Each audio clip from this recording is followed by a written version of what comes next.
জমিয়ত উলেমা হিন্দে এজন মুখ্যমন্ত্ৰীৰ অসমৰ মুখ্যমন্ত্ৰীৰ তেখেতৰ পদত্যাগ দাবী কৰিছে সেইটো আমি অসমৰ মানুহে সেই পদত্যাগ দাবী কৰাটো উচিত সেইটো জমিয়ত উলেমা হিন্দে কৰা উচিত নহয় কিন্তু জমিয়ত উলেমা হিন্দে যেতিয়া তেনেকুৱা ধৰণে পদত্যাগ দাবী কৰিছে সেই সময়ত মুখ্যমন্ত্ৰীজনে সৰু ল'ৰাৰ নিচিনাকৈ বুঢ়াঙুলি দেখুওৱা যিটো কাৰবাৰ এইটো বাৰু একেবাৰে লৰামতীয়া হোৱা নাই নে এখন সাংবিধানিক আসনত বহি থকা এজন মুখ্যমন্ত্ৰীয়ে আমুকক বুঢ়াঙুলি দেখুৱাইছোঁ চুলিৰ নামটো হিন্দীতকৈ বেয়া অৰ্থ বুজাবলৈ ব্যৱহাৰ কৰে চুলিৰ নামটো হিন্দীতকৈ বেয়া অৰ্থ বুজাবলৈ চেষ্টা কৰে মানে বিৰোধী পক্ষ বা তেওঁৰ বিপক্ষে কথা কোৱা মানুহে একো কৰিব নোৱাৰিব চুলিৰ নামটো হিন্দীতকৈ একোটা অসৎ দাবী কৰিব খোজে তো এনেকুৱা ধৰণৰ এজন আনকালচাৰ অসংস্কৃত আৰু কোনো পধ্যে আনচিভিলাইজ এজন মানুহক আমি মুখ্যমন্ত্ৰী ৰূপে পোৱাটো অসমীয়া জাতিৰ এটা দুৰ্ভাগ্য আৰু একেটা সময়তে কিন্তু মই এই কথাও স্পষ্ট কৰি দিওঁ যে কোনো জমিয়ত উলেমা হিন্দে আমাৰ অসমৰ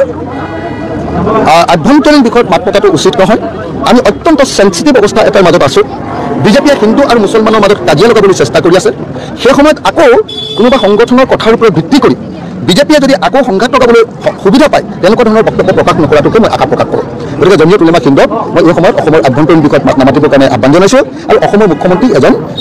জ্যেষ্ঠ নাগৰিকৰ নিচিনাকৈ চিভিলাইজ মানুহৰ নিচিনাকৈ সংস্কৃত মানুহৰ নিচিনাকৈ সুসভ্য মানুহৰ নিচিনাকৈ আচৰণ কৰিবৰ কাৰণে তেখেতক মই আহ্বান জনাইছোঁ